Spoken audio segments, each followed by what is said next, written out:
Mayong adlaw sa tanan, ako si Aldwin Andrada ug karong adlaw magstorya ta about sa ADHD or Attention Deficit Hyperactivity Disorder. So, ang ADHD kay isa ka neurodevelopmental disorder characterized by patterns of inattention, hyperactivity, impulsivity, more common with boys compared with girls at age before 7. So, ADHD is associated with child neglect, lead poisoning, and drug exposure in utero. So, predisposing factors na to ani nga nag-arise ni ADHD are genetic factors, neurobiological factor, environmental factors, and prenatal factors. Then, precipitating pwede makapalalaan ni ADHD kay stressful events, disruptions in routine, substance abuse, sleep disturbances, and psychosocial stressors. So, in a neurotypical brain, very important kayo ang norepinephrine and dopamine. Why? Because first, dopamine is involved in reward, risk-taking, impulsivity, and mood, while norepinephrine modulates attention, arousal, and mood. Now, imagine if you have deficiency with these neurotransmitters, what do we expect in a person? Of course, magmanifest na sila og impulsivity, inattention, as well as hyperactivity. So, kanila gitulo ang ato remember if ang person ay ADHD. Unsa to? Impulsivity, inattention, and hyperactivity. Now, unsa gyud kakahitabo sa brain sa usa ka client nga naay ADHD? Inside sa tong utok natin ginatawag nga dopamine receptor D4 or DRD4. Makita ni siya at the surface of the neuron. So hunahunahon ninyo nga mura ni siya lock. And ang mga susi ninyo is ang dopamine and norepinephrine.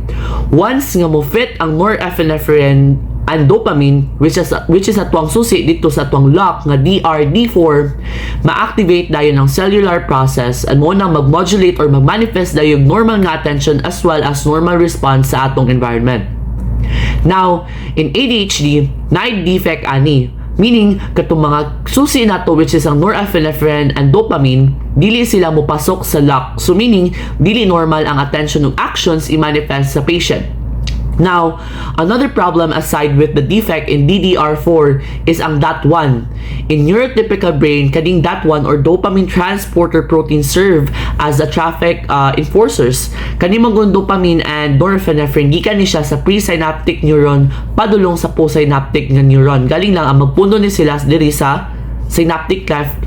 Then magwit sa sila turn nga maka right turn sila padulong sa postsynaptic neuron. So kani si DAT1 ipang-inan niya ang dopamine and norepinephrine nga mamalik sila hang agi sa presynaptic neuron aron ma-maintain ang balance sa neurotransmitters for normal brain function including mood regulation, attention, and arousal. Gina-make sure sad sa DAT nga dili manobra ang norepinephrine o dopamine padulong sa postsynaptic neuron. Now, the problem with the ADHD is there is an overexpression of DAT1, meaning nanobra ang ato ang traffic enforcers. Magsigi-sige sila og pabalik sa mga neurotransmitters dito sa presynaptic neurons.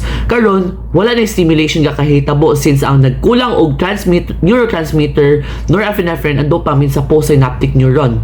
So, ADHD brain has impaired neurotransmitter activity in 4 regions of brain, which is first the frontal cortex. This region controls high-level functions of attention, executive function, and organization. Next is ang limbic system wherein it regulates emotion, attention, and third is ang basal ganglia, which results in inattention and impulsivity, and lastly, the reticular activating system. Going with the assessment, we will use SpongeBob as an example so that the next time if maka-encounter mo with patients nga na ADHD, matagan mo og insight nga, hala, naka-remember ko nga si SpongeBob na siya ingali nga mga symptoms. That's why naka-face paint ko og SpongeBob karon if dili obvious. So, let's start with awkward motor movements. So, kani mga ADHD, patients with ADHD, they cannot work all muscles gracefully in proper sequence. Then, next is difficulty using conjunctions or predispositions correctly. So, they have difficulty learning to read. Then, abnormal graphesthesia and stereognosis. So, this is, dili sila ka-recognize the shape or object that is drawn in their hands or physically in their hands.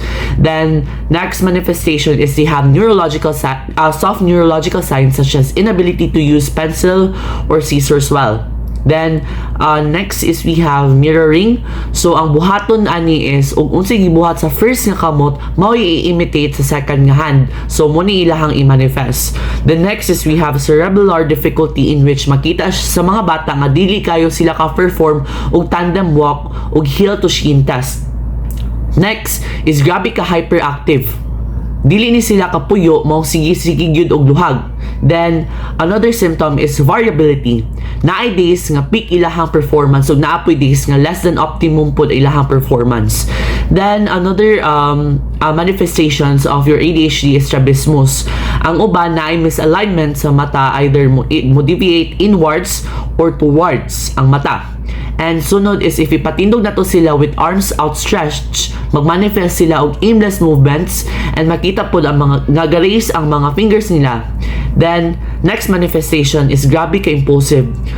This can cause to make statements without thinking, touch objects even they've been told not to touch, or speak before they have time to think. Ilara buhaton ug unsay naa silahang utok without thinking if it's appropriate or not. Next is we have difficulty with concepts, and lastly na atay unilateral Babinski reflex. So, ADHD is diagnosable within 36 months of age. Some mothers would actually think that their child is just on active phase and therefore denies the possibility that their child might have ADHD. So, how is ADHD diagnosed? First is we have the Wechsler's Intelligence Scale for children. This is an IQ test wherein verbal scale and performance scale is measured. Next is we have the DSM-5. The DSM-5 outlines criteria and diagnostic guidelines to identify and classify the disorder based on symptoms of inattention, hyperactivity, and impulsivity. So basically, kaning DSM-5 is mura na siya o checklist sa mga doctors nga na dito nakabutang ang mga abnormal responses or behavior sa bata. Then na certain points nga ma-meet nga ma-consider na dayon ang bata nga na siya ADHD. So, ang nursing diagnosis nato ani is we have the altered thought process, risk for injury, impaired social interaction, risk for delayed in growth and development, and risk for parental role conflict.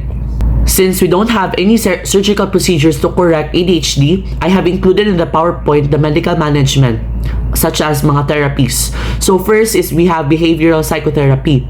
So behavioral psychotherapy is a type of therapy that focuses on changing unhealthy behaviors by using techniques such as reinforcement, modeling, and cognitive restructuring to promote positive changes in thoughts, feelings, and actions. So that is a patient-centered therapy. Now we also have a holistic intervention, not only focusing on the patient with ADHD but also addressing interventions to the parents. So we have the behavioral parent training.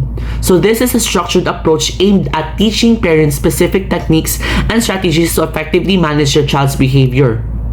Then next, aside with that, we also have the behavioral classroom management.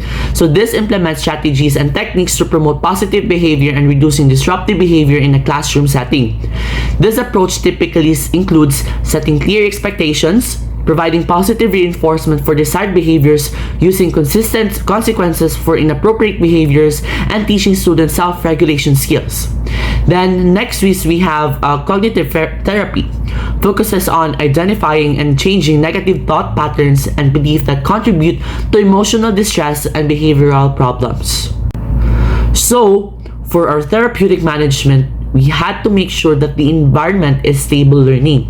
We had to make sure nga walay distractions para sa mga bata. Like for example, when we decorate anything or natin mga visual aids, dapat pastel colors lang and not primary colors. Then we have to make sure nga plain colors ang pud siya.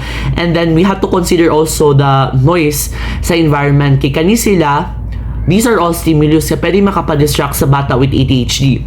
Then, we also had to make sure nga when assigning chores, dapat age-appropriate sad nga makaya nila.